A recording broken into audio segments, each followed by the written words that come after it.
তো এই গরমের দিনে আসলে ভাজি একটু বেশি ভালোই লাগে, বিশেষ করে ভেন্ডি ভাজি আর শাক খুব পছন্দ আমার। তো আজকে আমি ভেন্ডি ভাজি করব, দুপুরে এটা দিয়ে লাঞ্চ করব। আমার বাচ্চারাও খুব বেশি পছন্দ করে সবজির মধ্যে ভেন্ডি ভাজিটা।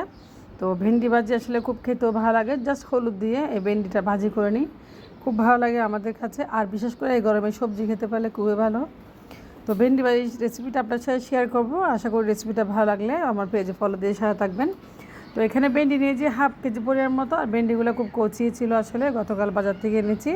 যেহেতু বাজার থেকে এনেছি, ভেন্ডিগুলো আমি পানি দিয়ে এভাবে বেশি করে একটু আস্তভাবে ধুয়ে নিই। তো ধোয়ার পর মানে কাটার পর আর ধুই না, আমি এভাবে ধুয়ে ভালোভাবে একটা ছাঁকনিতে নিয়ে নিই, পানিটা জড়িয়ে নিই। তো ভেন্ডিগুলো ধোয়া হয়ে গেছে, এখন এরপর যে আমি কেটে নিচ্ছি। দেখেন ভেন্ডিটা কাটা হয়ে গেছে, এখন চুলায় চলাচ্ছে রান্না করব। তো চুলায় একটা প্যান বেশি একটু তেল দিয়েছি। আর ভেন্ডি ভাজি যেহেতু একটু সামান্য তেল দিবেন, যেহেতু পানি ব্যবহার করা হবে না ভাজিতে। তো এখানে কাঁচামরিচ আর পেঁয়াজ দিয়েছি। তো পেঁয়াজ আর কাঁচামরিচ ভালোভাবে একটু ভেজে নেব দেখেন তেলের সাথে। তো যেহেতু ভাজিতে একটু তেল বেশি দিবেন। তো ভেন্ডিতে আসলে একটু তেল বেশি দিলে তেলের উপর ভেন্ডিটা হয়, সেজন্য একটু তেল বেশি দিলে খুব খেতেও মজা হয়, খুব ভালো লাগে। তো দিয়েছে হলুদের গুঁড়ো, আমি জাস্ট হলুদের গুঁড়ো দিয়ে ভেন্ডি ভাজিটা করবো, আর কোনো মশলা ইউজ করবো না এখানে। তো হলুদের গুঁড়ো দিয়ে ভালোভাবে কাঁচামরিচ এবং পেঁয়াজটা একটু ভেজে নিয়েছি তেলের সাথে। তো এরপর যে দিয়েছি আমি ভেন্ডিগুলো, দেখেন কেটে রাখা ভেন্ডি একদম। তো অনেকটা ভেন্ডি নষ্ট হয়ে গেছে, আর অনেকটা ভেন্ডি কচি ছিল, এগুলো রান্না করতেছি। তো ভেন্ডিগুলো ভালো দেখেন একদম নেড়ে চেড়ে তেলের সাথে একটু কষিয়ে নেব।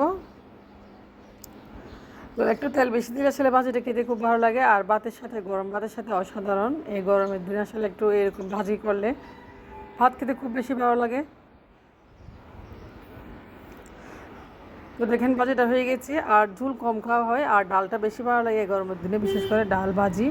তো দেখেন ভেন্ডিটা আমি ঢাকিয়ে দিয়েছি এ পর্যায়ে।